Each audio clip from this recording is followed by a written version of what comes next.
Naku, matutuwa ako lalo niyan. No, tuwa na ako na nag-declare na si VP Sara for President sa 2028. At kung si Mayor Benji naman, Mayor Benji Magalong ng Baguio City, ay magdi-declare siya, tatapos siyang Vice President. Ako, napakagandang tandem yan. Duterte Magalong. Iniisip yun. Sa ngayon kasi nakafocus kami doon sa aming advocacy. At ang advocacy kasi namin ngayon, we're going to shift from embracing awareness on the corruption issue to choosing the right leaders. It's not personality focused. It's about telling the people and empowering the people so that they will be able to choose the right leaders for us.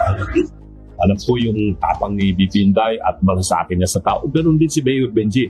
May tapang na, may malasakit pa sa tao. Kaya maganda yan. Sana nga si Mayor Benji, i-consider niya yan. And may the Holy Spirit guide him sa kanyang magiging decision kasi 3-termer na siya na mayor ng Baguio City.